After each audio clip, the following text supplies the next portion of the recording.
I thought this was a fantastic thing. It's one of the very least of the ways in which the Metropolitan can show its concern and its relationship with Italian museums.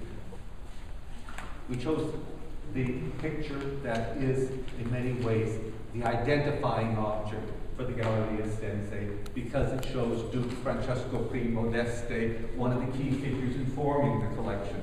Now, my guess is many of you have never been to Modena, and all I can say is you've missed a great deal.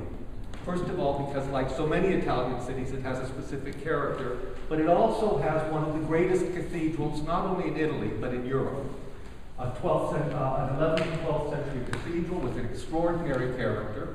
It has marvelous buildings.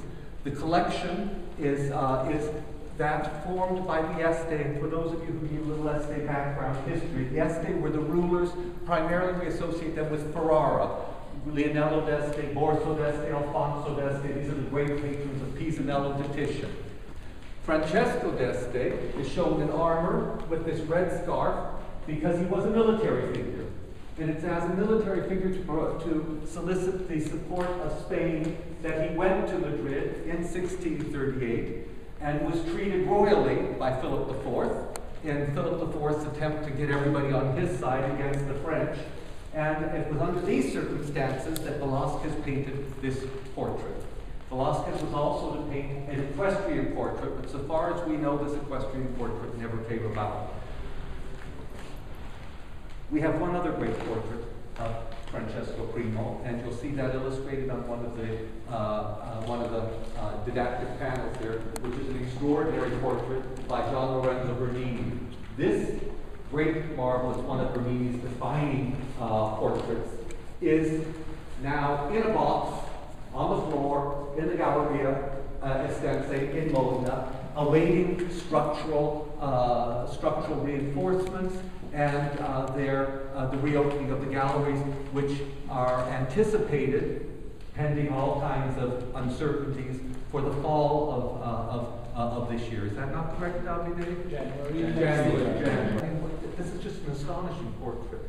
And I would just mention that Velázquez does two kinds of portraits. He does the formal portrait on which he works over a period of time.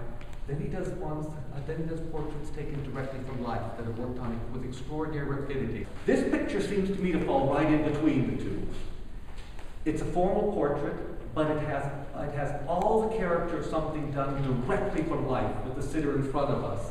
And the liquidity of the painting, the freshness of it, the whole quality of the person being present in the picture is, I think, simply astonishing.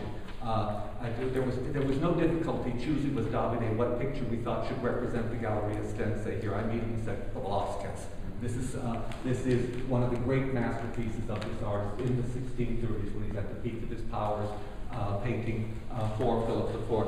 So I think we're extremely lucky to have this. Incidentally, Francesco did not get what he wanted from the Spaniards, and eventually he went on board with the Barberini, who were Philo-French people, and sought assistance from the French.